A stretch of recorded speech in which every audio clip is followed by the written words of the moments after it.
రోజు ఒక వ్యక్తిని గురించి ఆలోచన చేస్తున్నాం. బైబిల్‌లో ఉన్న వ్యక్తిని గురించి. అతని జీవితం బద్దలైన జీవితంగా కనిపిస్తూ ఉంది. ఆయన పిల్లల్ని పోగొట్టుకున్నాడు. ఆరోగ్యాన్ని పోగొట్టుకున్నాడు. ఆస్తిని, సంపదని, ఐశ్వర్యాన్ని కోల్పోయినాడు. మొట్టమొదటిగా ఆయన అన్నిటి మధ్య కూడా ఈ కష్టాల మధ్య, శ్రమల మధ్య నమ్మకమైన వాడుగా కనిపిస్తుంటాడు. ఆయన ఎవరో మీకు తెలుసు వాస్తవానికి. ఓర్పుకి మాదిరికరమైన, ఓర్చుకొని జీవించిన వాడుగా, నమ్మకమైన దైవజనుడిగా, నీతిమంతుడిగా కనిపించే ఆయన యోబు అనే విషయం మీకు అందరికీ తెలుసు. ఆయన మనలాంటి మనుషుడే, గుర్తించాలి ఆ మాట. కానీ ఇలాంటి ఇబ్బందులలో ఆశని కోల్పోయిన వాడు కాదు వాస్తవానికి. కొన్ని సందర్భాల్లో ఆయన నిరీక్షణ కోల్పోయినట్టుగా మనం అనుకుంటూ ఉంటాం. మనము కూడా అలాంటి పరిస్థితులు ఎదురైనప్పుడు, కష్టాల మధ్య, ఇబ్బందుల మధ్య, లేకపోతే బాధకు గురి అయినప్పుడు, నష్టానికి గురి అయినప్పుడు, సమస్తాన్ని పోగొట్టుకున్నప్పుడు మనం ఎలా నిరీక్షణ లేకుండా ఆశలను పోగొట్టుకొని దేవుణ్ణి దూషించో, సహవాసాన్ని విడిచో, విరక్తి పుట్టో, నిరాశ చెందో, కుటుంబాలని విడిచిపెట్టో, లేకపోతే ఆత్మహత్య చేసుకునే వారు ఈరోజు ఈ కరోనా సమయంలో బాధపడుతున్న అనేకులు కూడా తమ జీవితంలో ఎలా ఉన్నారు అనేది మనకి కనిపించినప్పుడు ఆ యోబుని మనం గుర్తుంచుకోవాలి.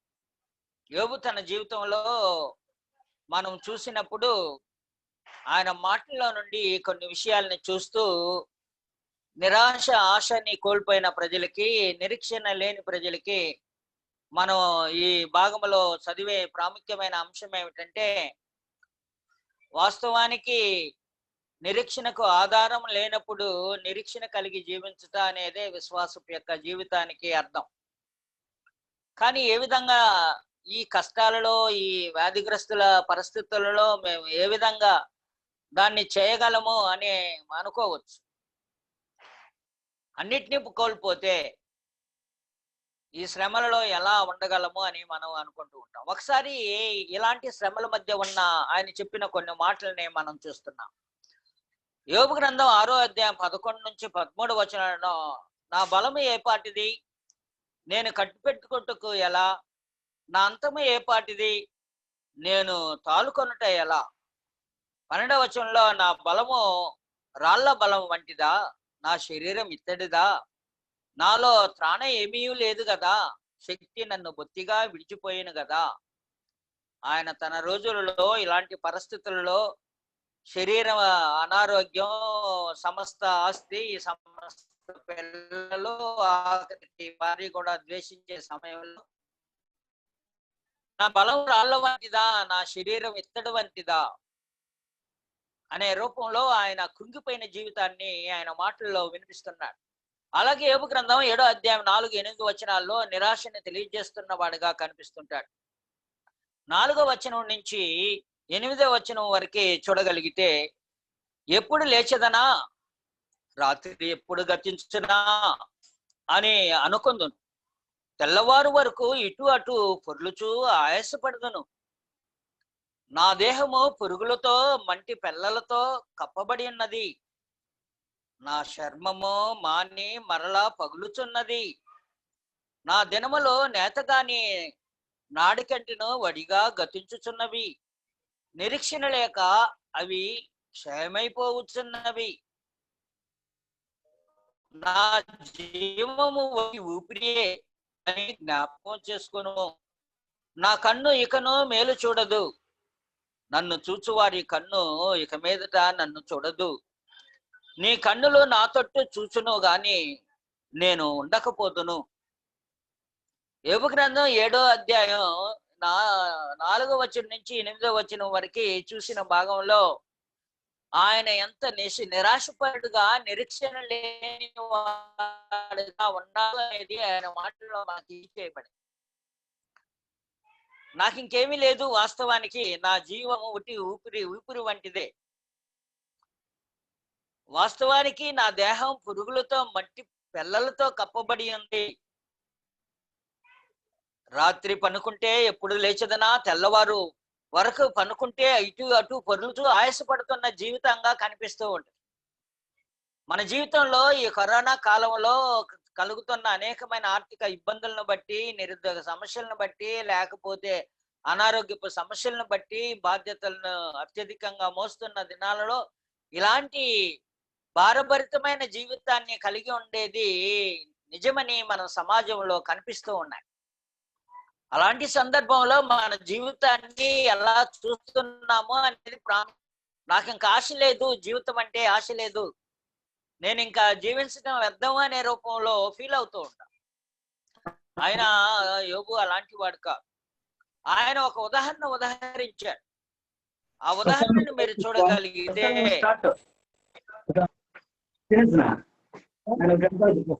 ఆ ఉదాహరణ చూడగలిగితే దయతో ఎవరో మాట్లాడుతున్నారు, దయతో ఊరుకుంటారా. అధ్యాయము 7 నుంచి 10 వచనాలలో ఆయన ఒక ఉదాహరిస్తున్నాడు.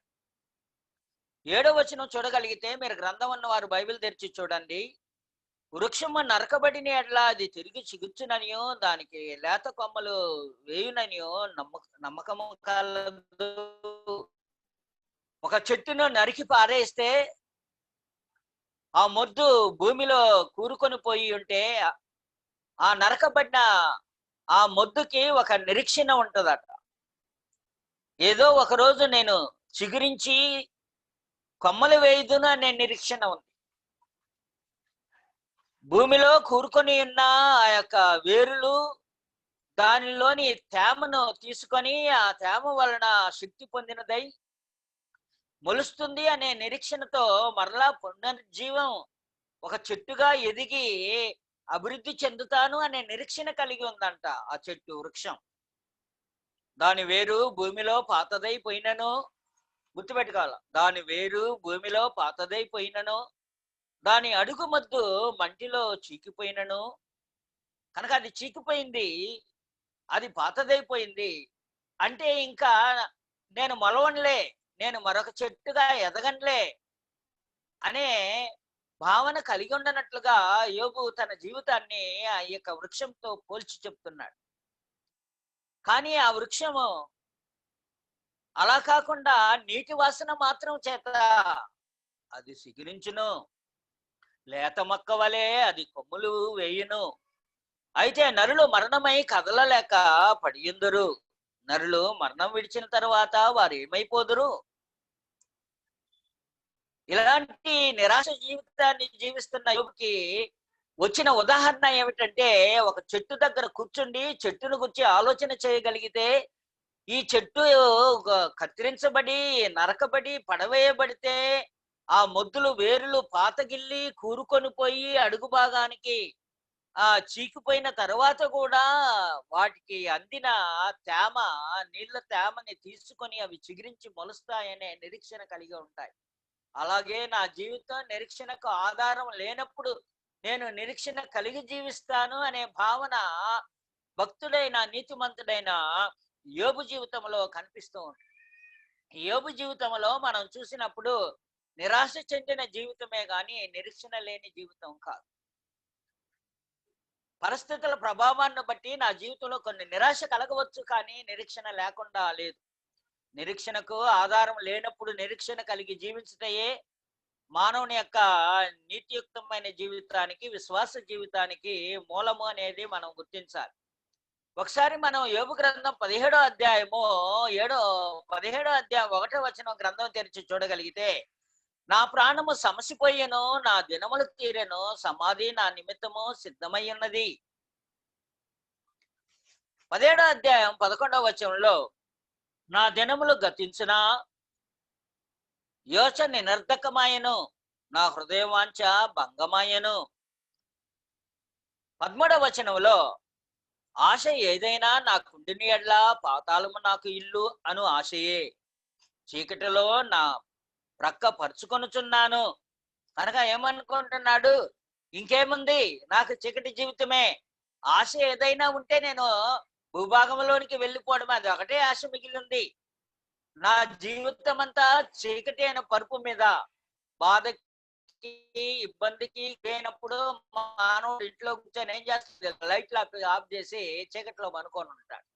యోబు తన జీవితం చీకటిలో నా ప్రక్కపరుచుకొనుచున్నాను అంటే తన నిద్ర పడకని చీకటిలో వేసుకున్నాడు అని. అనేక సార్లు మనము కూడా నిరుత్సాహపడిన మనము, నిరాశ చెందిన మనము, శ్రమల పాలైనప్పుడు, ఇబ్బందుల పాలైనప్పుడు ఇలాంటి నిరాశ జీవితాన్ని కలిగి ఉంటాం. కానీ ఆయనకి ఒక ప్రశ్న మాత్రం కనిపించింది. ఆ ప్రశ్న ఆయన మాటల్లో 17వ అధ్యాయంలో ఈ మాట తెలియజేస్తున్నాడు. యోబు గ్రంథం 17వ అధ్యాయం 15వ వచనంలో కనిపించే ప్రశ్న ఏమిటంటే, నా నిరీక్షణ ఆధారం ఏది? నా నిరీక్షణ ఎవరికి కనబడును? నా నిరీక్షణకి ఆధారం ఉందా? ఆ నిరీక్షణకి ఎవరికైనా కనబడుతుందా అని మనం అంటూ ఉంటాం. కనుక ఇంతవరకు దాకా యోబు జీవితంలో మనం చూసినప్పుడు ఆయన వాస్తవానికి ఈ ప్రభుదినాన, ఈ ఉదయాన అడగదలుచుకున్న విషయం ఏమిటంటే, చాలా మంచివాడు, నీతిమంతుడైన వాడు బాధపడటం, నిరీక్షణ కోల్పోయి ఆశ పెట్టుకోకుండా కష్టపడుతూ ఉండడం సాధ్యమేనా? సాధ్యమే అని యోబు జీవితం మనకు తెలియజేస్తాడు. నేను నీతిమంతుడిని కదా, నేను భక్తిపరుడిని కదా, నేను గుడికి వెళ్తున్నాను కదా, నేను దేవుణ్ణి ఆరాధిస్తున్నాను కదా, నేను దేవుని కుమారుడిని కదా, నాకెందుకు ఈ శ్రమలు, ఈ కష్టాలు, ఈ ఇబ్బందులు అని అనుకుంటే నీతిమంతుడు బాధపడతాడా, శ్రమ పడతాడా, ఆశను కోల్పోతాడా? సాధ్యమే అనే విషయాన్ని మనకు తెలియజేస్తుంది ఈ భాగంలో. ఈ భాగంలో మనం చూసినప్పుడు ఏదైనా ఆశ ఉంటే ఒక ఆశ్చర్యాన్ని, ఇంత ఆశ వచ్చిందా, నాకు ఇంత ఆశ నెరవేరిందా, నిరీక్షణ ఉందా జీవితానికి అని ఆశ్చర్యపోతూ ఉంటాం. మన జీవితంలో ప్రతి ఒక్కరము కూడా మన అంతరంగంలో, మన ఆత్మలో భారము కలిగి ఉంటాం, కృంగిపోయి ఉంటాం, దుఃఖముతో ఉంటాం, వేదనతో ఉంటాం. హృదయంలో ఎక్కడికి వెళ్ళవచ్చు అనే దాన్ని, మన హృదయాన్ని నీరుగారిన రూపంలో కలిగి ఉంటాం. మనం ఎవరి వైపు కన్నులెత్తి చూడలేని పరిస్థితిలో దిగజారి కుమిలిపోయిన స్థితిని మనం కలిగి ఉంటాం. నేను ఎప్పుడైనా వివరించగలిగితే ఈ వాక్యానికి, ఈ యొక్క ప్రశ్నకి సమాధానాన్ని శ్రద్ధతో గ్రంథంలో వెతకగలిగితే దేవునికి నేను కృతజ్ఞతలు తెలియచేయబద్దులై ఉన్నాను. ఎందుకంటే ఆయన ఒక వచనంలో ఒక నిరీక్షణకు ఆధారం కలిగించే మాటల్ని, ఇలాంటి నిరాశ జీవితాలకి తెలియచేసిన వాక్య భాగాన్ని చదివే అవకాశం ఉంటుంది. అదేమిటంటే రోమీయులకు రాసిన పత్రిక 15వ అధ్యాయము 4వ వచనం. ఒకసారి మీరు 15వ అధ్యాయం 4వ వచనం చూడగలిగితే మనకి ఆ యొక్క భాగంలో ఇలా రాయబడింది, ఇలా చెప్పబడింది. ఏలయనగా ఓర్పు వలననో లేఖనము వలనే ఆదరణ వలననో మనకి నిరీక్షణ కలుగుటకై పూర్వమందు రాయబడి ఉన్నవన్నీ మనకు బోధ కలుగు నిమిత్తము రాయబడి ఉన్నాయి. లేఖనాలు ఎందుకు రాయబడ్డాయి? మనకి పూర్వమందు రాసిన విషయాల్ని మనం ఎందుకు ఇప్పుడు చదువుతున్నామో, వారు అనుభవించిన జీవితాలు, చేతి జీవితాల్లో నుండి మనకు కూడా ఒక పాఠం ఉంది, ఒక ఉపదేశం ఉంది. అంత మాత్రమే కాకుండా లేఖనము వలనే ఆదరణ వలనను మనకు నిరీక్షణ కలుగుటకై పూర్వమందు రాయబడి ఉన్నది. మనకు నిరీక్షణ లేకపోలేదు, నిరీక్షణ ఉంది. భావి జీవితాలని మనం చూడగలిగితే నిరీక్షణ జీవితాన్ని కలిగి జీవించడానికి అవకాశం ఉంది. దేవుని పరిశుద్ధ గ్రంథమైన ఈ గ్రంథములో, ఈ గ్రంథపు పుటాలలో మనము తిరగవేసి శ్రద్ధగా వెతకగలిగితే, వెళ్ళి నిరీక్షణ గల వారిని కనుగొనగలిగితే, బైబిల్లో నిరీక్షణ కోసం ఎదురు చూసే వ్యక్తులు అనేక మందిని మనం చూడడానికి అవకాశం. వారిలో కొందరు చూస్తూ మన నిరీక్షణ ఏమై ఉండాలి, నిరీక్షణకు ఆధారం కలిగి ఉన్నప్పుడు నిరీక్షణ లేకుండా నిరాశతో కాకుండా నిరీక్షణ కలిగి ఎలా బ్రతకాలి అనే దాన్ని నేర్చుకోవడమే ఈ రోజు పాఠం యొక్క ముఖ్య ఉద్దేశం. ఆ ఉద్దేశంతో బైబిల్ గ్రంథంలో చరిత్రలో నుండి కొన్ని ఉదాహరణలు మనం చూస్తున్నాం. బైబిల్ నందు నిరీక్షణ కోసం ఎదురు చూసే వ్యక్తులు ఎవరైనా ఉన్నారా అని పరిశీలన చేయగలిగితే అనేకులు మనకి కనిపిస్తూ ఉంటారు. వారిని గురించి మనం చూస్తున్నాం. మొట్టమొదటి కుటుంబం మనకు కనిపించే కుటుంబం మీకు అందరికీ తెలుసు, ఆదాము. వాస్తవానికి వీరు దేవునితో నడిచిన వారు మొట్టమొదటిగా. కానీ వారు హృదయం దేవుని వైపు నుండి తిరిగిపోయింది. అవిధేయతకు గురి అయ్యారు, ప్రేరేపణకు గురి అయ్యారు, శరీర కోరికలకు గురి అయ్యారు. ఇలాక మర్యాద చొప్పున నడుచుకోవడానికి పూనుకున్నారు. వారికి అనుగ్రహించిన స్వేచ్ఛా చిత్తాన్ని దుర్వినియోగం చేసుకున్నాడు. వద్దు అన్న దానిని కద్దు అని చేసిన విధంగా కనిపిస్తూ ఉంటుంది. ఈ మంచి చెడు ఫలవృక్షమును తినుదినమున నీవు నిశ్చయముగా చచ్చదేవని దేవుడు చెప్పినప్పటికీ కూడా వారు ఇష్టపూర్వకంగా మోసగింపబడిన వారై మోసపూరితమైన జీవితంతో చెడును ఎంపిక చేసుకొని జీవించడానికి పూనుకున్నప్పుడు దేవుని సన్నిధి నుండి దూరం అయిపోయారు. వారి హృదయం విరిగిపోయినది, సహవాసం కోల్పోయినది. పాపము మరియు సిగ్గు బిడిమలు అంటే ఏమిటో అనే విషయాన్ని తెలుసుకున్న వారుగా కనిపిస్తుంటారు ఈ మొదటి దేవుని చేత సృజింపబడిన నరులైన ఆదాము అవ్వలు. వీరు అని మనం చూసినప్పుడు వారు జీవితంలో దేవుని సన్నిధిని కోల్పోయారు, సహవాసాన్ని కోల్పోయారు, దేవుని యొక్క సన్నిధానం నుండి బహిష్కరింపబడ్డాడు. చేయవద్దని చెప్పిన దానిని వారు చేసినందున వారు తినకూడదని తినకూడదని చెప్పిన దానిని వారు తిని ఆ పాపంలో పాల్పంపులు పొందినందున అవిధేయులై వారు తమ దైనందికమైన సహవాసపు జీవితాన్ని, దైవ సహవాసపు జీవితాన్ని చెరిపి వేసుకున్నారు బుద్ధిపూర్వకంగా. అనేక సార్లు మనం ఇలాగూ బుద్ధిపూర్వకంగా జీవితాన్ని చెరుపుకొని దేవుని మీద నిరాశ కలిగి నిరీక్షణ లేని జీవితాన్ని జీవిస్తూ ఉంటాం. అయినా ఈ మానవులో అలాంటి అవిధేయులై దేవుని సన్నిధానం నుండి దూరమైనప్పటికీ కూడా దేవుడు మళ్ళీ మళ్ళీ దేవుని సహవాసానికి మానవ సహవాసాన్ని ఏర్పాటు చేయడంలో ఒక నిరీక్షణని కలుగు చేసిన వాగ్దానాన్ని వారికి ఇచ్చినట్టు లేఖనంలో మనకి కనిపిస్తుంది. ఈ ప్రశ్న మనం చూడగలిగితే ఆయన ఇచ్చిన సమాధానం మనం ఎప్పుడైనా మళ్ళీ దేవుని దగ్గరికి చేరుకోగలమా అని నరులు ఆలోచన చేయగలిగితే అవును, చేరుకోగలరు. నిరీక్షణ కోల్పోయిన నీకు దేవుడు నిరీక్షణ కలుగు చేసే ఒక సమాధానాన్ని ఇచ్చాడు అనే దాన్ని మనకి కనిపిస్తుంటది. ఆది నరులకు ఇచ్చిన వాగ్దానమే మనకి కూడా ఇవ్వబడింది. ఆ సమాధానం కోసం మనం దేవునికి కృతజ్ఞతలమై ఉన్నాం. ఆ సమాధానం మనకి ఆదికాండం 3వ అధ్యాయం 15వ వచనంలో కనిపిస్తూ ఉంటుంది. మరియు నీకును స్త్రీకిని నీ సంతానమునకును ఆమె సంతానమునకును వైరము కలిగి చేసేదను, అది నిన్ను తల మీద కొట్టును, నీవు దానిని మడిమ మీద కొట్టదు అని చెప్పాను. అది ఎక్కడ జరిగిందో మనం తెలుసుకోవాలి. ఈ వాగ్దానం స్త్రీ సంతానమును గుర్చిన వాగ్దానం. ఎక్కడ ఆయన ఈ నిరీక్షణని సంపూర్తి చేస్తాడు, ఈ స్త్రీ సంతానాన్ని ఎలా తీసుకొని వచ్చి మానవాళికి నరులకు ఆశాభావాన్ని కలిగించి నిరీక్షణ కలుగు చేస్తారు. మనకి నిరీక్షణ కలుగు నిమిత్తము లేఖనాలు ఇవ్వబడింది కనుక ఈ లేఖనాలలో ఆ నిరీక్షణకి ఆధారమైన విషయాల్ని కొన్నిటిని మనం చూస్తున్నాం. కనుక మనకు ఆధారం లేకుండా లేదు నిరీక్షణ పొందడానికి. ఈ స్త్రీ సంతానం ద్వారా ఏ అపవాది చేత మానవుడు మోసగింపబడ్డాడో ఆ అపవాది తలను చితక దొక్కించడానికి ఆయన ప్రణాళికను వేసుకొని ఆదాము అవ్వలకు వాగ్దానము చేసి నీ సంతానమునకును ఆ స్త్రీ సంతానమునకును వైరము కలిగి చేసేదనే వాగ్దానాన్ని ఆదికాండం 3వ అధ్యాయం 15లో తెలియజేశాడు. కనుక ఆదాము అవ్వలకు పిల్లలు సంతానం అభివృద్ధి చెందింది.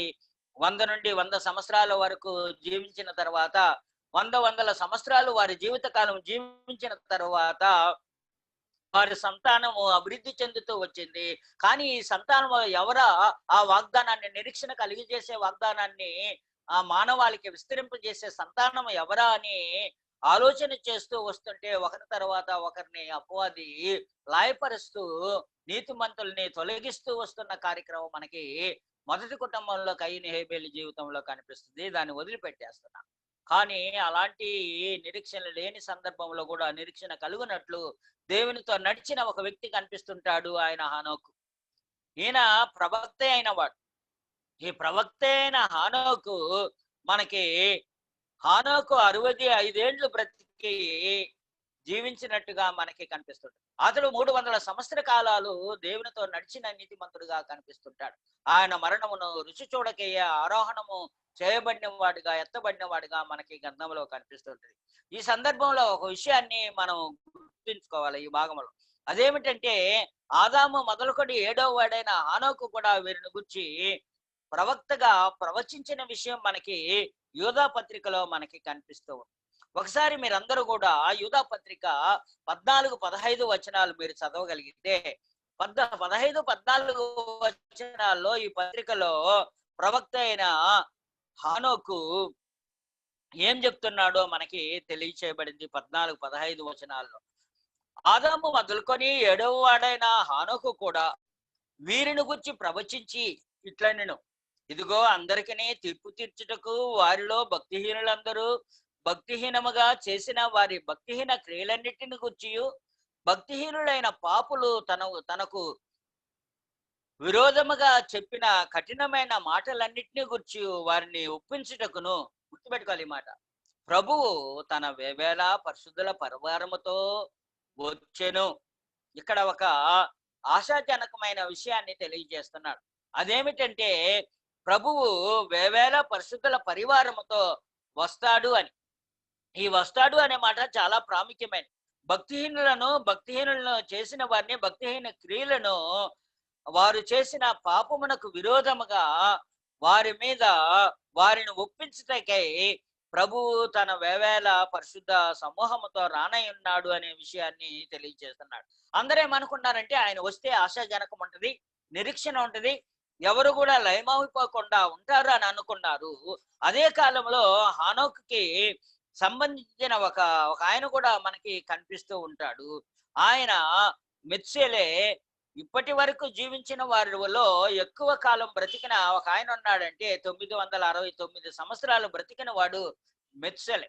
మెత్సెలేని ఎందుకు పేరు పెట్టబడిందో దృష్టించి మనం లేఖనాల్లో చూసినప్పుడు మెత్సెలే అనే మాటకి నేను చనిపోయిన తరువాత ఇది జరుగును అనే విషయం. ఏది జరుగుద్ది? ఏదైతే హానోకు ప్రవచించాడో ప్రవచనములో అది జరుగుద్ది. అదేమిటంటే అది నిరీక్షణతో కూడినది కాదు, కానీ అది దేవుని తీర్పు అనేది మనం గుర్తించాలి. హానోకు రోజులలో ప్రపంచం భక్తిహీనమైనదిగా ఉంది. ఏదైనా ఆశ ఉందా? కానీ ఏదో వస్తుందని ప్రవక్త అయిన హానోకు మాత్రం చెప్తున్నాడు, కానీ అది ఆశ పెట్టుకునే దగినది కాదు అని మనకి లేఖనాలు తెలియజేస్తున్నాయి. వచ్చినప్పుడు ఏమి జరుగుద్ది అని అడిగినప్పుడు మెత్సెలే ఇప్పటి వరకు జీవించిన వారిలో అతని యొక్క మాటకి అర్థం ఏమిటంటే నేను చనిపోయిన తరువాత. ఆదికాండం 5వ అధ్యాయం మీరు చూసినప్పుడు మెత్సెలే చనిపోగానే నోహ కాలంలో జలప్రళయం వచ్చి భక్తిహీనులందరిని కూడా నాశనం చేయడం జరిగింది. అంటే ఏదో ఆశ పెట్టుకున్న వారు ఆయన ప్రభువు వేవేల పరిశుద్ధుల పరివారంతో వస్తాడు అని అనుకుంటే వారికి ఏదో ఆశాజనకమైన కార్యక్రమం జరగద్ది అని అనుకుంటే తీర్పు జరిగింది. ఆదికాండం 5వ జాగ్రత్తగా చూడగలిగితే మెత్సెలే మరణించిన సంవత్సరంలోనే జలప్రళయం వచ్చి అది ఆ జలప్రళయం చేత భూమి మీద ఉన్న వారిని అందరినీ కూడా తుడిచివేయడం జరిగింది. కనుక మెత్సెలే సజీవంగా ఉన్నంత వరకు ఆశ పెట్టుకుని ఉన్న వారికి నిరాశే దొరికింది, కానీ తీర్పు వచ్చింది. అవిధేయులైనందు వారందరూ కూడా నోవహ కుటుంబం తప్ప తక్కిన వారందరూ కూడా మరణించడం మనకి కనిపిస్తుంది. నోవహ కాలంలో వాస్తవానికి నోవహ కుటుంబం 8 మంది రక్షింపబడకపోతే నీకు నాకు కూడా నిరీక్షణ ఉండేది కాదు. మహాదేవుడు ఇలాగూ భక్తిహీనులందరినీ కూడా నాశనం చేసే సందర్భంలో దేవుడు ఆ తీర్పుని తెచ్చే సందర్భంలో భక్తుడైన ఆ నోహ కుటుంబాన్ని ఆ జలప్రళయంలో నుండి కాపాడినట్టు మనకి ఆదికాండం 5వ అధ్యాయం 22లోను 6వ అధ్యాయం 9వ వచనంలో నోహ నీతిపరుడును తన తరముల్లో నిందారహితుడై ఉండెను. నోహ దేవునితో కూడా నడిచిన వాడు. మరియు జలప్రళయం నుండి 8 ఆత్మలు రక్షింపబడ్డాయని మనకి లేఖనాలు మనకు తెలియజేస్తున్నాయి. ఒకసారి 2వ పేతురు రాసిన పత్రిక 2వ అధ్యాయం 5వ వచనం చూడగలిగితే భక్తిహీనుల సమూహం మధ్య నివసించాడు, కానీ మనిషి యొక్క ప్రతి తలంపుల ఆలోచనని కేవలం చెడ్డమై ఉన్న దినాలలో ఏదైనా ఆశ ఉందా అని అడిగితే నోవహుపై దేవుని దృష్టి పొందినవాడుగా, కృప పొందినవాడుగా ఆయన మీద దృష్టి పడింది. బైబిల్ మనకి చెప్పేది ఏమిటంటే నోవహు దేవుని దృష్టికి కృప పొందినవాడు అయినందున నీవు నేను నిరీక్షణతో జీవించడానికి అవకాశమే. కనుక అంతకంపునుపు తన ముత్తాత అయిన హానోకు దేవునితో నడిచినవాడు, ఆ తర్వాత నోవహు దేవునితో నడిచిన వాడిగా మనకి కనిపిస్తుంటాడు. కనుక ఆదికాండం 3వ అధ్యాయము 15లో ఏదైతే సంతాన వాగ్దానం చేశాడో ఈ రోజు వరకు కూడా ఆశతో ఎదురు చూస్తున్నారు, కానీ అందరూ కూడా చనిపోయారు. కానీ నోవహు ద్వారా, నోవహు కుటుంబం ద్వారా నేటికి నీకు నాకు నిరీక్షణ కలుగునట్లుగా ప్రజలందరికీ కూడా రక్షింపబడే ఒక సంతానం వస్తుందని ఆశాజనకాన్ని కలిగినట్లుగా దేవుడు కార్యక్రమాన్ని నిర్మించాడు. ఈ సందర్భంలో వీరి యొక్క సంతానంలో నుండి వచ్చిన షేము సంతానం నుండి వచ్చిన అబ్రహాము మనకి కనిపిస్తాడు. కనుక అబ్రహాం యొక్క జీవితాన్ని మనం చూసినప్పుడు హానోకు యొక్క హానోకు విషయం మనం ఆలోచన చేస్తాం. ఈ భాగంలో షేము సంతానం నుండి వచ్చిన అబ్రహాము పిలువబడ్డం అనేది మనకు ఆదికాండం 12వ అధ్యాయంలో, 21వ అధ్యాయంలో, 17వ అధ్యాయంలో మీకు ఈ చరిత్ర, బైబిల్ చరిత్ర అంతా మీకు వచ్చు కాబట్టి నేను అన్నిటినీ వివరించడం వల్ల 12వ అధ్యాయంలో మొదటి 3 వచనాలు మీరు చూడగలిగితే అబ్రహాముకు ఇచ్చిన అద్భుతమైన వాగ్దానం కనిపిస్తుంది. అనేకులు ఏమనుకున్నారంటే అబ్రహామే ఆ వాగ్దానము, ఆ స్త్రీ సంతానము అయ్యుంటాడు, లేకపోతే ఆయన సంతానంలో నుండి వచ్చిన ఇసాక్ అయ్యుంటాడు, లేకపోతే ఆయన సంతానంలో నుండి వచ్చిన యాకోబు అయ్యుంటాడు అని అనుకుంటారు. కానీ వాస్తవానికి అబ్రహాము కూడా కేవలం అబ్రహాము సంతానమందు ఆశీర్వదింపబడును అని చెప్పాడు. కానీ భూలోకంలో ఉన్నవారందరూ కూడా సమస్త జనులు అబ్రహాము సంతానమందు ఆశీర్వదింపబడుదురు అని చెప్పాడే గాని అబ్రహామే ఆ సంతానం, ఇసాకే ఆ సంతానం అని చెప్పలేదు. కానీ నా వంశము నుండి వచ్చువాడు సమస్త జనులను ఆశీర్వదించును అనే విషయం వాగ్దానంతో కూడినదిగా మనకి ఆదికాండం 12వ అధ్యాయంలో 17వ అధ్యాయంలో మనకి కనిపిస్తూ ఉంటుంది. ఇక్కడ చూడవలసిన ప్రాముఖ్యమైన విషయం ఏమిటంటే అబ్రహాముకి దేవుడు సంతాన వాగ్దానం చేసినప్పుడు 70 ఏళ్ల వయసు గలవాడుగా ఉన్నాడు. అతడికి కుమారుడు లభించబడుతుందని దేవుడు వాగ్దానం చేసినప్పటికీ కూడా ఆ వాగ్దానంలో ఆయన వాస్తవానికి ఆ వాగ్దానంలో కూడా నిరీక్షణ కోల్పోయిన పరిస్థితులు లేకుండా ఈ భాగంలో మనం చూసినప్పుడు 75 ఏళ్ల వయసులో వాగ్దానం వచ్చింది. 5 సంవత్సరాలు గడిచింది, కుమారుడు కనలేదు. 10 సంవత్సరాలు అయింది, కుమారుడు కలగలేదు. 20 సంవత్సరాలు అయింది, కుమారుడు కలగలేదు. 25 సంవత్సరాలు అయింది, ఆశ పెట్టుకుంటూ ఎదురు చూస్తున్నాడు, కానీ సంతానం కాలేదు. కనుక 75 నుంచి 100 సంవత్సరాల వరకు కూడా నిరీక్షణ కోల్పోయిన వాడుగా అబ్రహాం ఉన్నప్పటికీ కూడా సంతాన వాగ్దాన విషయంలో ఆయన నిరీక్షణకు ఆధారం లేనప్పుడు నిరీక్షణ కలిగి జీవించిన వాడిగా మనకి రోమీయులు రాసిన పత్రిక 4వ అధ్యాయం 18వ వచనం తెలియచేయబడింది.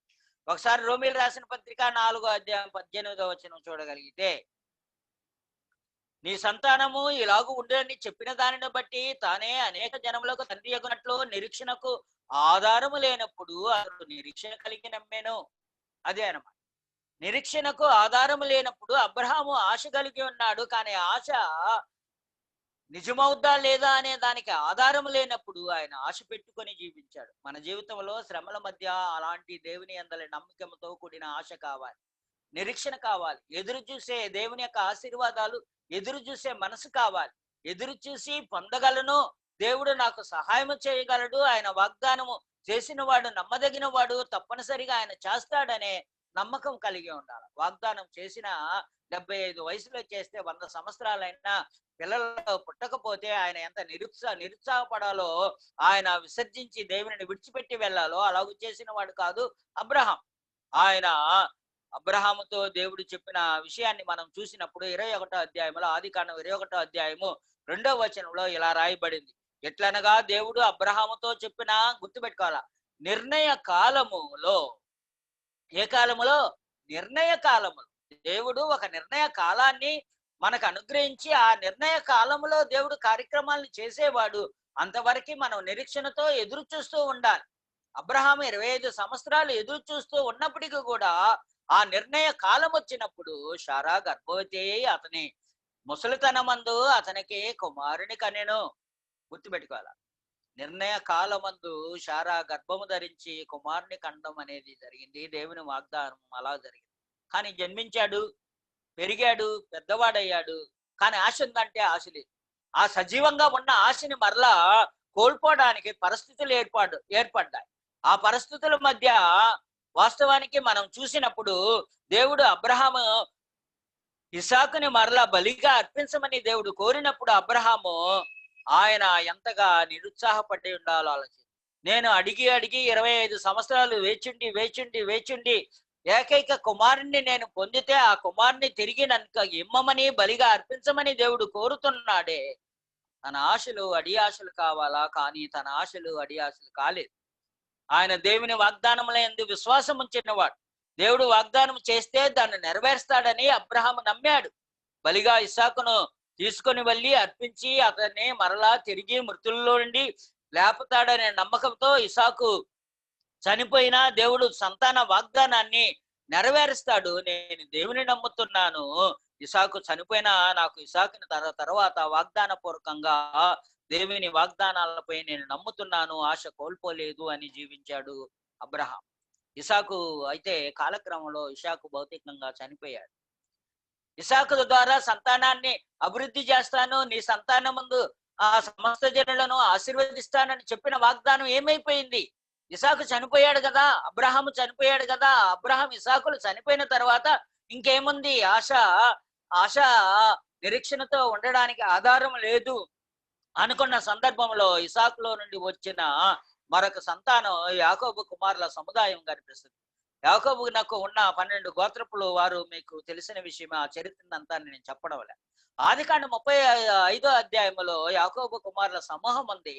కానీ ఆ యాకోబు కుమారులను కూడా హతమార్చడానికి కరువు కటాక్షము సంభవించింది. కానానులో ఉన్న వీరు కరువు కటాక్షములో సంపూర్ణంగా నిర్మూలం చేయబడడానికి బెదిరింపులు జరుగుతున్నాయి. వారి ఉనికిలో ఉండకుండా మీకు కరివే దక్కుతుంది, మీకు ఆహారం లేకుండా అలమటించి మీరు ఇక్కడే చనిపోవాలి, కానానులోనే చనిపోవాలి అనే పరిస్థితులు యాకోబు సంతతి వారికి 12 గోత్రంలో వారికి ఏర్పడింది.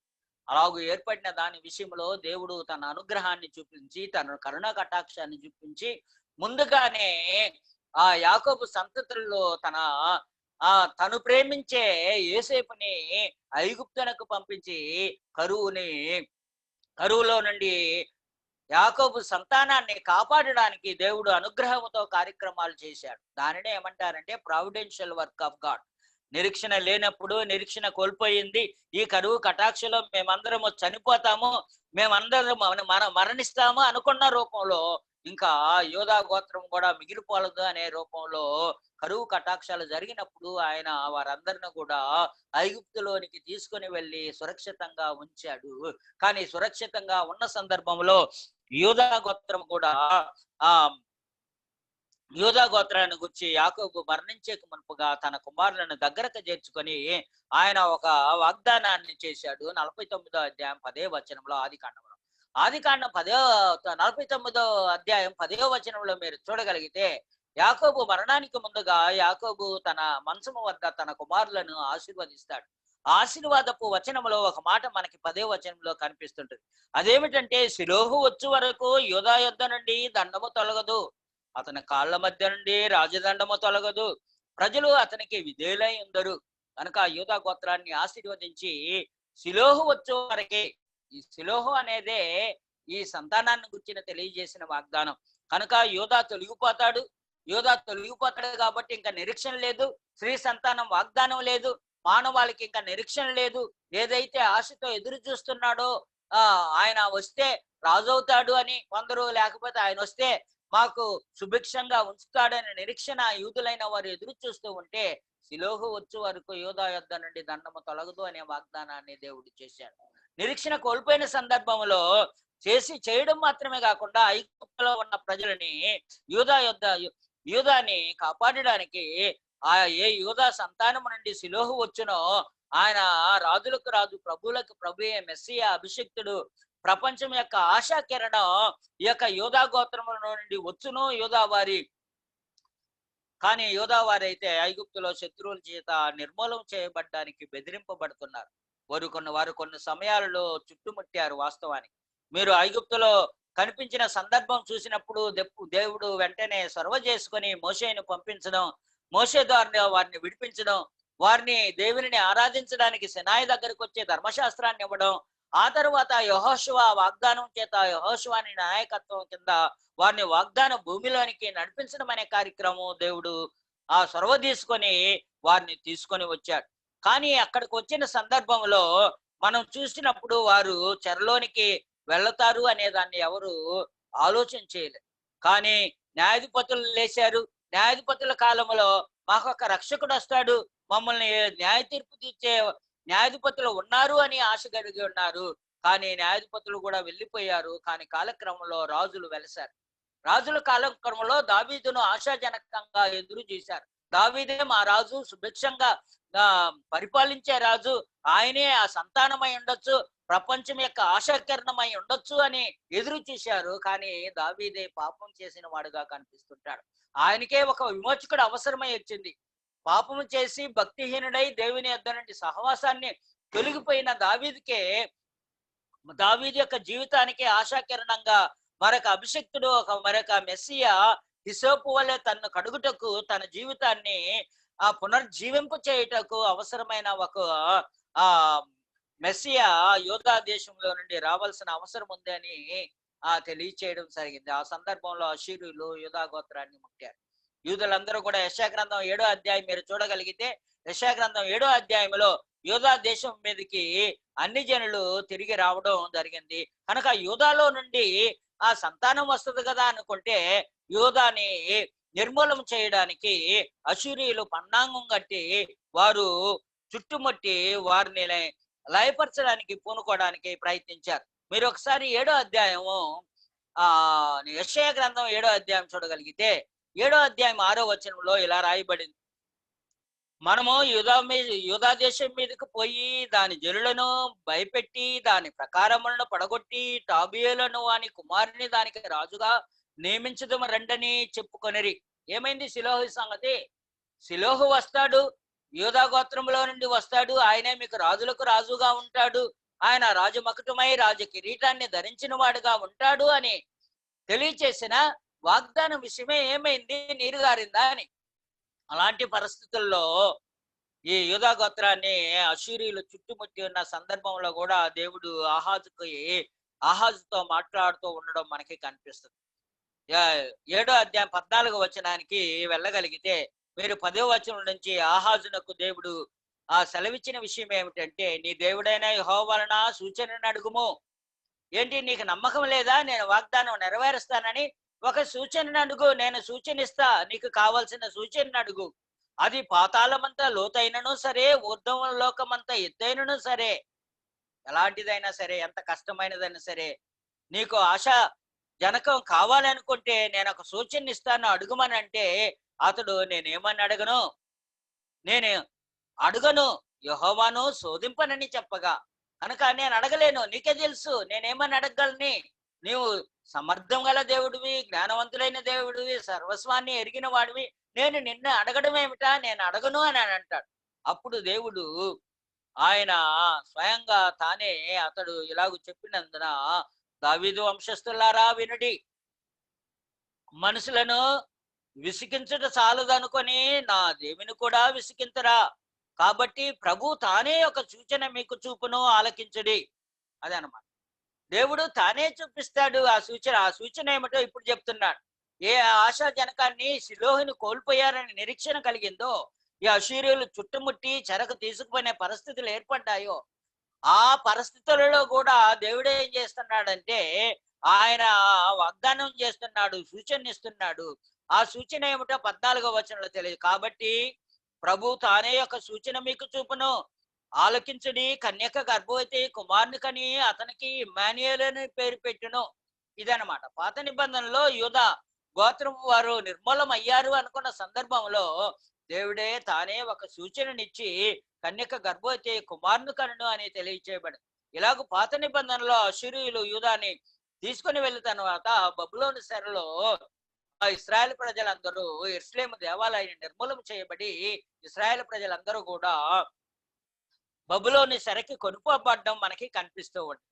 మీరు యెహెజ్కేలు గ్రంథం 37వ అధ్యాయం చూడగలిగితే 31వ వచనంలో ఒక సన్నివేశం, ఒక దృశ్యం, ప్రవక్త అయిన బబులోను కేబారు నది ప్రాంతంలో ఆ శరవాసుల్లో ఉన్న వారి మధ్య నుండి ప్రవక్త అయిన యెహెజ్కేలు ప్రకటిస్తూ చెప్పిన విషయం ఏమిటంటే, మూడవ వచనం మీరు 37వ అధ్యాయంలో, వాస్తవానికి ఆ దృశ్యం చాలా విశేషమైనది. ఎండిపోయిన ఎముకల మధ్య ఆయన సంచరిస్తున్నాడు. ఈ ఎండిపోయిన ఎముకలు బతుకుతాయా? బతకడానికి ఆశ కిరణం ఉందా అంటే లేదు. కనుక ఎండిపోయిన ఎముకలు కలిగిన లోయలోనికి ప్రవక్త అయిన యెహెజ్కేలును తీసుకుని వెళ్ళి వాటి మధ్య సంచరించి వీటితో మాట్లాడు, ఈ ఎండిపోయిన ఎముకలను బ్రతుకుతాయి మాట్లాడు అనే ఆశాజనకమైన ప్రవచనాన్ని ఎలుగెత్తి ప్రకటించమని దేవుడు యెహెజ్కేలుకు చెప్పడం కనిపిస్తుంది. ఇందులో ఉన్న విశేషమైన సంగతి ఏమిటంటే పునరుద్ధానం యొక్క నిరీక్షణ ఉంది. ఎండిపోయిన ఎముకలను కూడా దేవుడు పునరుద్ధానములో లేపి నిలబెట్టుకుంటాడు అనే ఆశాజనకమైన నిరీక్షణ కలుగునట్లుగా నరులకి ఒక దృశ్యాన్ని యెహెజ్కేలుకు తెలియజేసి వివరిస్తున్నాడు.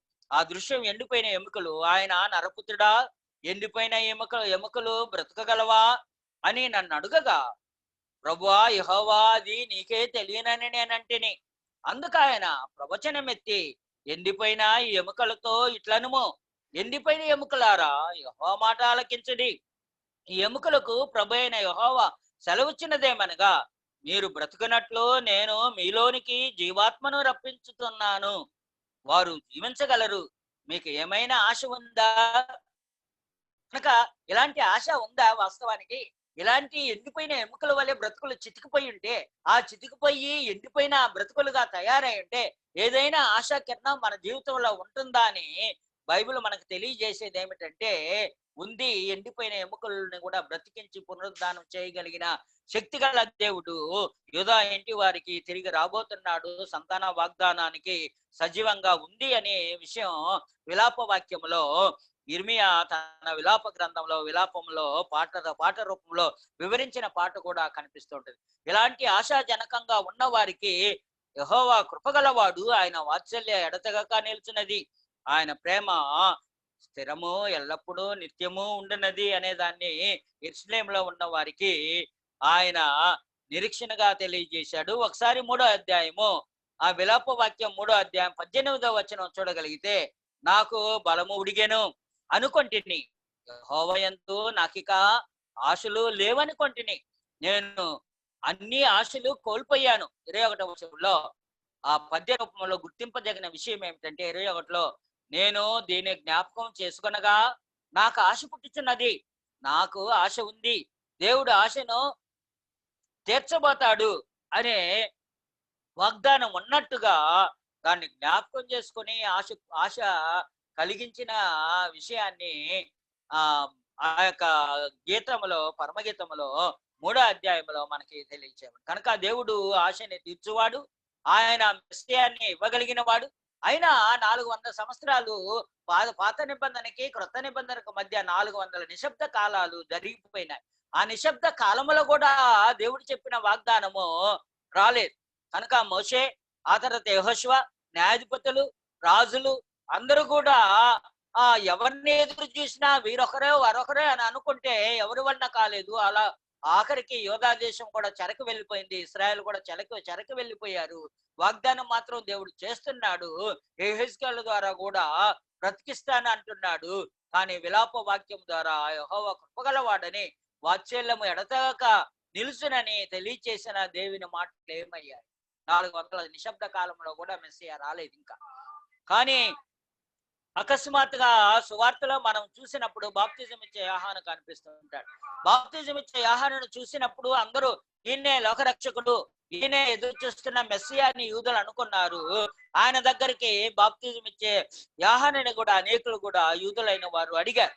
అడిగిన విషయాన్ని మనం చూసినప్పుడు ఆయన బాప్తిజం ఇచ్చే యోహానని అనుకున్నారు. కానీ యోహాను రాసిన సువార్త 1వ అధ్యాయము 19వ వచనం మీరు చూడగలిగితే, 1వ అధ్యాయము 19వ వచనంలో ఈ మాటలు మనకు నీవెవడవని అడుగుటకు యూదులు యెరూషలేము నుండి యాజకులను లేవీలను యోహాను నద్దకు పంపినప్పుడు అతడిచ్చిన సాక్ష్యం ఇదే. అతడు ఎరుగనని ఒప్పుకొనెను. నేను కాదు, ఆయన ఎవరో మీరు ఎదురు చూస్తున్న ఆయన ఎవరో నాకు తెలీదు, నేను మాత్రం కాదు అని ఒప్పుకున్నాడు. క్రీస్తును కానని చెప్పుకున్నాడు. కాగా వారు, మరి నీవెవరివి, నీవు ఏలియావా అని అడుగుగా అతడు కానెను. నీవు ప్రవక్తవా అని అడుగుగా ఆయన కాదని చెప్పాడు. కాబట్టి వారు, నీవెవరివి, మమ్మను పంపిన వానికి మేమేమి ఉత్తరం ఇవ్వవలనని వారు చెప్పుకోవడం జరిగింది. వాస్తవానికి యోహాను మత్తయి రాసిన సువార్త 11లో కూడా మనకి కనిపిస్తుంటది. ఇలాగూ బాప్తిజం ఇచ్చే యోహాను ఆయన స్త్రీ సంతానమై ఆయన లోక విమోచకుడిగా నిరీక్షణకు ఆధారమైన నిరీక్షణ కలుగజేసే మెస్సియా అనుకున్నాడు. కానీ ఆయన కాదు అని తెలియచేసింది. కానీ క్రీస్తు ప్రభు కన్యక గర్భమందు జన్మించినట్లు మనకి కనిపిస్తుంది. కనుక నీతిమంతుడైన మంచి మనిషి ఎప్పుడైనా ఆశని వదులుకోకుండా జీవించగలడు అనేదే మనకి నేర్పించిన పాఠం. ఆది కాండము నుంచి చరిత్ర అంతటా మనం చూసినప్పుడు అనేక సందర్భాలలో జనులు నిరుత్సాహపోయారు, జీవితాన్ని నిరాశగా ఎంచారు. శ్రమల మధ్య, ఇబ్బందుల మధ్య, సరసాల మధ్య, కష్టాల మధ్య నిరీక్షణ, దేవుడిచ్చిన వాగ్దానం వీళ్ళ నిరీక్షణతో ఉండాలని దేవుడు వారికి ఆదరిస్తూ, ఓర్పు కలుగు చేస్తూ, ఆశను పుట్టిస్తూ, వాగ్దానం చేస్తూ, సూచనలు అడిగితే ఆయనే ఒక తన సూచననిచ్చి కన్యక గర్భమందు కుమారుడు పుడతాడు, ఆయనే మెస్సియా అనే విషయాన్ని, నిరీక్షణకు ఆధారమైన యేసును గురించి మనకి వాగ్దానం చేశారు. దానినే అపోస్తలుడైన పౌలు తిమోతికి రాస్తూ, మొదటి తిమోతి రాసిన పత్రిక 1వ అధ్యాయం 1వ వచనంలో మన రక్షకుడైన దేవుని యొక్కయు మన నిరీక్షణైన యేసు యొక్కయు అనే మాటని తెలియజేస్తున్నాడు. కనుక యేసు యొక్క ఆజ్ఞ ప్రకారము క్రీస్తు యేసు యొక్క అపోస్తలుడైన పౌలుని నేను అని తెలియజేయడంలో మన నిరీక్షణైన యేసు క్రీస్తు మీ జీవితానికి, నా జీవితానికి ఆశాజనకం, ఆశాభావంతో ఎదురు చూడడం అంటే ఎవరిని ఎదురు చూడాలంటే యేసుక్రీస్తుని ఎదురు చూడాలి. కనుక యేసే మనకి ఆధారము, మనకి నిరీక్షణ అయి అన్నాడు. మన నిరీక్షణైన యేసుక్రీస్తు అన్నమాట. కానీ ఎఫెసీయులకు రాసిన పత్రిక 2వ అధ్యాయం 11వ వచనంలో చూసినప్పుడు ఇశ్రాయేలు ప్రజలకేమో వాగ్దానం ఉంది, నిబంధనలు ఉన్నాయి, దేవుడు ఉన్నాడు. కానీ అన్ని జనులకి నిరీక్షణ లేదు. ఎందుకు లేదంటే వారు ఇశ్రాయేలుతో సహపౌరులు కాదు, వారు పరదేశులుగా ఉన్నారు, వారు వాగ్దాన నిబంధనలు లేని పరజనులుగా ఉన్నారు, నిరీక్షణ లేనిగా వారుగా ఉన్నారు, దేవుడు లేని వారుగా ఉన్నారు, దేవునికి దూరస్తులై ఉన్నారు. కానీ అలాంటి దూరస్తులైన ప్రజలకు కూడా దేవుడు నిరీక్షణ కలుగు చేశాడు, నిరీక్షణ అయిన క్రీస్తు యేసుని అనుగ్రహించి. కనుక క్రీస్తు యేసు ద్వారా ఆయన రక్తం వలన దూరస్తులైన వారిని సమీపస్తులుగా చేసి, ఏకము చేసి, వారి ఇరువురిని ఒక నూతన పురుషులుగా సృష్టించి దేవునితో సమాధాన పరిచి, నిరీక్షణ లేని వారి ఇరువురికి కూడా నిరీక్షణను కలుగు చేశాడు. ఉదాహరణకి మన జీవితంలో ఎవరైనా మరణకరమైన ఆపరేషన్కి వెళ్ళిపోతే థియేటర్ వెనుక, ఆ థియేటర్కి బయట, ఆపరేషన్ థియేటర్కి బయట నిలబడి ఎదురు చూస్తూ ఉంటాం, నిరీక్షణతో ఎదురు చూస్తూ ఉంటాం. ఆయన చనిపోయిన వాడుగా, చనిపోతాడనే ఒక దీనితో తీసుకొని వెళ్ళారు, ఏ విధంగా ఆయన బ్రతికించి ఆపరేషన్ చేసి బయటికి తీసుకొని వస్తారు అనే నిరీక్షణతో బయట ఉన్న బంధువులు, బంధువర్గం అందరూ కూడా ఎదురు చూస్తూ ఉండడం జరుగుతుంది. అలాగే ఎదురు చూసిన వారికి డాక్టర్ బయటకు వచ్చి ఎలాంటి వర్తమానం చెప్తారని ఎదురు చూస్తారు. మంచి వర్తమానం, బాగయ్యాడని చెప్తాడా, చచ్చిపోయాడని చెప్తాడా అని ఎదురు చూస్తూ ఉంటాడు. అలాంటి నిరాశతో నిలబడి ఉన్న వారికి డాక్టర్ మంచి వర్తమానాన్ని తీసుకొని వస్తే ఆ కుటుంబ సభ్యులైన వారు తమ కన్నీటి మున్నీటిలో మునిగిపోయిన వారు ఒక నిరీక్షణతో కోల్పోయిన వాడిని పొందాము అని నిరీక్షణ కలిగి ఉంటారు. అలాగే మనము కూడా మన బ్రతుకుల్ని దేవునికి దూరం చేసుకొని, లేకపోతే ఈ క్లిష్టమైన బాధల, ఇబ్బందుల, శ్రమల మధ్య చితికిపోయి ఉంటే, నిరాశపడి ఉంటే నిరాశ చెందవలసిన అవసరం లేదు. మనకు నిరీక్షణైన యేసుక్రీస్తు ఉన్నాడు అనేది మనం ఈ యొక్క విషయాన్ని మనం చూసినప్పుడు ఎఫెసీయులకు రాసిన పత్రిక 2వ అధ్యాయం 13వ వచనంలో ఆయనను మునుపు దూరస్తులైన మీరు ఇప్పుడు క్రీస్తు యేసునందు క్రీస్తు రక్తం వలన సమీపస్తుడై ఉన్నాడు, ఆయన లేచి ఉన్నాడు. కనుక ఆయన మరణంగా అనేక సందర్భాల్లో క్రీస్తు ప్రభు భూమి మీద ఉన్నప్పుడు ఆయన చనిపోయాడండి, ఆయన చనిపోయాడు కనుక ఇంకేమిటిందో మనకి నిరీక్షణ అని యూదులు అనుకున్నారు. ఎమ్మాయి మార్గంలో వెళుతున్న వారు లూకా రాసిన సువార్త 24లో ఆయన ఇశ్రాయేలు విమోచింపబడువాడు ఆయనే, మేము నిరీక్షించి ఉంటిమి. మేము నిరీక్షించాము, ఆయన 3వ దినాల్లో లేస్తానని చెప్పాడు, ఏమైందో తెలియదు, మేము మా గ్రామాలకు వెళుతున్నామంటే ప్రభు వారికి ప్రత్యక్షమై వారితో కూడా సంగతుల్ని, అప్పటికి 3 దినాలు ముందు జరిగిన సంగతుల్ని జ్ఞాపకం చేస్తున్నా. ఆయన చెప్పిన విషయం ఏమిటంటే, నేను ఇంకా సమాధిలో లేను, నేను సజీవుడై. కనుక సజీవుడైన దేవుని కుమారుడైన యేసుక్రీస్తు నీ నిరాశ జీవితానికి నిరీక్షణ కలుగు చేసే నిరీక్షణుడై ఉన్నాడు అనేది మనం గుర్తించాలి. అందుకొరకు దేవునికి స్తోత్రాలు. మనము వాస్తవానికి ఆశాజనకంగా ఒక సంతోషకరమైన జీవితాన్ని చూసి జీవించడానికి ప్రయత్నిస్తున్నాడు. ఆయన మృతుల్లోండి తిరిగి లేచి ఆరోహణమయ్యాడు. అలాగే నా జీవితం మరలా సిగిరించి వెలిగించి ఆయనతో కూడా ఒక సీతాకోక సిలుక ఏ విధంగా చనిపోయిన వికారమైన పరిస్థితుల్లో పురుగుగా ఉన్నప్పుడు మట్టిలో ఉంటుందో, అది రెక్కలు వచ్చి ఎగిరి పారిపోయినప్పుడు అది ఎగిరి ఎంతో అందంగా కనిపించేలా ఎగిరిపోతూ ఉంటుంది. అలాగే మన జీవితాలు జీవించే ఈ దినాలలో సమాప్తమైనది అని చెప్పిన క్రీస్తు ప్రభు అంతతో సమాప్తి వస్తాడు. ఆయన సమాప్తి చెప్పింది ధర్మశాస్త్రానికి సమాప్తి అయింది. ఈ ఈ యొక్క ధర్మశాస్త్ర యుగానికి సమాప్తి అయింది. పాపమునకు స్వస్థ మరణము అనుభవించి నేను పాపమునకు క్రయధనాన్ని చెల్లించాను, కానీ నేను మృతుల నుండి తిరిగి లేచాను. రాజులకు రాజుగా ప్రభువులకు ప్రభువుగా ఆరోహణమై నిలబడి ఉన్నాడు. అలాంటి నిరీక్షణ గల రాజులకు రాజు ప్రభువులకు ప్రభువు ఆయన యేసుక్రీస్తు మన నిరీక్షణ అయిన కనుక ప్రేమైన వారా ఆ నిరీక్షణతో మనం బ్రతకాలి. ముగింపుగా 4 వచనాలని చదివి ముగించేస్తా. నీకు నిరాశ కలిగిన జీవితం ఉంటే, లేకపోతే శ్రమల మధ్య కూలిపోయి ఉంటే, ఈ కష్టాల మధ్య ఇబ్బందుల మధ్య నీవు సతమతం అవుతుంటే, నాకు ఇంకా నిరీక్షణ లేదు, నేను ఎవరి మీద ఆశ పెట్టుకోలేను, నేను నా జీవితాన్ని ఇంతే, నేను పాతాళానికే వెళ్ళిపోతాను యోబు ఏ విధంగా చెప్పాడో ఆ విధంగా ఆశ కలిగి ఉన్నా కూడా నీకు ఒక నిరీక్షణ ఇచ్చే యేసుక్రీస్తు, మృతుల్లో నుండి తిరిగి యేసుక్రీస్తు ఉన్నాడు. అది అందుకోవాలంటే కావలసినది ఏమిటో ఈ కొన్ని వచనాలు చెప్పి ముగించేస్తా. అదేమిటంటే యేసు తిరిగి మృతుల నుండి లేచాడు కాబట్టి నిరీక్షణకు ఆధారం లభించింది. అలాగూ ఆధారం లభించిన నీవు కీర్తన గ్రంథం 146:5లో ఎవనికి యాకోబు దేవుడు సహాయుడగునో, ఎవడు తన దేవుడైన యెహోవా మీద ఆశ పెట్టుకొనునో వాడు ధన్యుడు. కనుక నీవు ధన్యుడు కావాలనుకుంటే, నీ సంతోష జీవితాన్ని జీవించాలనుకుంటే, ఒక ఆనందమైన జీవితం నీకు కావాలనుకుంటే దేవుని సహాయం కొరకు కనిపెట్టు. దేవుడైన యెహోవా మీద ఆశ పెట్టుకో. దేవుని సహాయం కొరకు కనిపెట్టు. యెహోవా మీద ఆశ పెట్టు. సామెతల గ్రంథం 10:28లో ఆయన నీతిమంతులు భక్తి ఆశ భంగమైపోవు. గుర్తుపెట్టుకోవాలన్నమాట. నీతిమంతుల ఆశ సంతోషము పుట్టించును, భక్తిహీనుల ఆశ భంగమైపోవు. నువ్వు నీతిమంతుడుగా బ్రతకడానికి ప్రయత్నించు. దేవుడు నీకు నీతిని అనుగ్రహించాడు, నీకు భక్తిని అనుగ్రహించాడు. దేవుని కుమారుడు నిన్ను హిసోపు వలె కడిగి నిన్ను తన కుమారుడిగా, దేవుని కుమారుడిగా చేశాడు. ఆయనతో కూడా సహోదరుడిగా ఎంచుకున్నాడు. ఆయన రక్తం వలన కొని దేవుని సొత్తైన ప్రజగా చేశాడు. నీవు నీతిమంతుల ఆశ సంతోషము పుట్టించిన రూపంలో భక్తిహీనుడు కాకుండా భక్తితో. అలాగే సామెతల గ్రంథం 14:32 మీరు చూడగలిగితే 32 వచనంలో అపాయము రాగా భక్తిహీనుడు నశించును, మరణకాలమందు నీతిమంతునికి ఆశ్రయము కలదు. మాట గుర్తుపెట్టుకోవాలి. అపాయము రాగా భక్తిహీనుడు నశించును. అపాయం అయితే నువ్వు భక్తిహీనుడు అయితే నువ్వు నశించిపోతావు.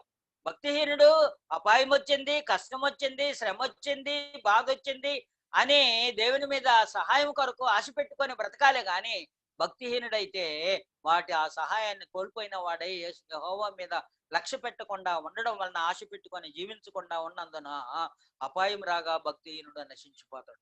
నీతిమంతునికి ఆశ్రయం కలదు. ఇర్మియా 17:7లో యెహోవాను నమ్ముకుని వాడు ధన్యుడు, యెహోవా వానికి ఆశ్రయముగా ఉండును. ఈ మాట గుర్తుపెట్టుకోవాలా. ఇర్మియా గ్రంథం 17:7 మరల చదువుతున్నా. యెహోవాను నమ్ముకుని వాడు ధన్యుడు, యెహోవా వానికి ఆశ్రయముగా ఉండును. ఎవరో కాదు నీకు ఆశ్రయం, యెహోవాని నమ్ముకో. ఆయన మీద ఆశ పెట్టుకో. ఆయన నీకు సహాయకుడు. ఆయన నీకు నిరీక్షణని కలుగు చేస్తాడు, ఆదరణ అనుగ్రహిస్తాడు, ఓర్పును అనుగ్రహిస్తాడు. అందుకనే ఆఖరిగా రోమీయులకు రాసిన పత్రిక 5వ అధ్యాయంలో ఎందుకనగా నిరీక్షణ మనలను సిగ్గుపరచదు. గుర్తుపెట్టుకోవాలా. ఏంటి పోయి క్రీస్తుని నమ్ముకున్నానే, పోయి బైబిల్లో ఉన్న దేవుని నమ్ముకున్నానే, దేవుని నమ్ముకుంటే నాకేం జరిగింది అని సిగ్గుపడతాం. చూసిన వాళ్ళంది ఏంటండి, నీవు క్రైస్తవుడైనందుకు నీకేమైంది, నీకేమి జరగలేదు కదా, నువ్వెందుకు ఇలాగ ఆశ పెట్టుకొని బతుకుతున్నావు అని సిగ్గుపరుస్తారని అనుకుంటావేమో. లేఖనం నీకు ఆదరణ అనుగ్రహించి వాగ్దానం చేసేది ఏమిటో తెలుసా? నీవు నిరీక్షణ యేసుక్రీస్తునందు ఆశ పెట్టుకొని బ్రతికితే ఈ నిరీక్షణ మనలను సిగ్గుపరచదు. మనకు అనుగ్రహించబడిన పరిశుద్ధాత్మ ద్వారా దేవుని ప్రేమ మన హృదయములలో కుమ్మరింపబడి ఉన్నది. దేవుని ప్రేమ మన హృదయంలో ఉండునట్లుగా ఇప్పుడు నీ నిరీక్షణ దేవుడై ఉన్నాడు. నీ నిరీక్షణ అయిన యేసుక్రీస్తునై ఉన్నాడు. మృతుల్లో నుండి లేచిన యేసుక్రీస్తు అయి ఉన్నాడు. కనుక ఆనందముతో, శాంతి సమాధానముతో, సమృద్ధి గల ఆత్మని హృదయంలో పొంది జీవించడానికి, యోబు వలె ఆశతో జీవించడానికి అవకాశం ఉంది. కానీ నేను కూడా యోబు వలె నేను దేవుని నమ్ముతున్నాను అని చెప్పగలిగిన రూపంలో మనము కూడా నేను దేవుని నమ్ముతున్నాను, కొద్ది రోజుల్లో యేసు మరలా రానై ఉన్నాడు, పరలోకానికి తీసుకొని వెళ్ళడానికి రానై ఉన్నాడు గనుక తీతు చెప్పిన విధంగా, అనగా మహాదేవుడును, తీతు ఈ మాటల్ని తెలియజేశాడు. ఆఖరిగా చెప్పి అసది ముగించేస్తా, అనగా మహాదేవుడు మన రక్షకుడిని ఆయన యేసుక్రీస్తు మహిమ యొక్క ప్రత్యక్షత కొరకు ఎదురు చూస్తూ ఈ లోకములో స్వస్థ బుద్ధితోనూ నీతితోనూ భక్తితోనూ బ్రతుకుచుండవలను. అది మన పాత్ర. మన పాత్ర ఏమిటంటే లోకములో స్వస్థ బుద్ధితో నీతితో భక్తితో బ్రతుకుతూ ఉంటే మనకు నిరీక్షణ ఉంది, మనకు సహాయకుడు ఉన్నాడు, మనకి ఆశ పెట్టుకొని జీవించి ధన్యులుగా ఆ ఆనందంతో జీవించే నిరీక్షణ, సిగ్గుపరచని నిరీక్షణ మనకు ఉంది. అది దేవుడు మన హృదయంలో కుమ్మరిస్తాడు. ఆఖరిగా కొలసీలు రాసిన పత్రిక 1:5 మీ వద్దకు వచ్చిన సువార్త సత్యమును గుర్చిన బోధ వలన ఆ నిరీక్షణను గుర్చి మీరు ఇంతకు ముందు వింటిరి కనుక మీరు విన్న నిరీక్షణను చేపట్టండి, విధేయులై ఉండండి. అప్పుడు ఆశాజనకంతో నిరీక్షణతో కూడిన బ్రతుకు. మన నిరీక్షణ ఎవరో కాదు, లోకానికి నిరీక్షణ, మానవాళికి నిరీక్షణ, చితికిపోయిన బ్రతుకులకి నిరీక్షణ, నిరాశతో బ్రతుకుతున్న కష్టాల్లో ఇబ్బందుల్లో ఇరుకుల్లో బ్రతుకుతున్న వారికి నిరీక్షణ ఎవరంటే యేసుక్రీస్తే మన నిరీక్షణ అయి ఉన్నారు. అందరికీ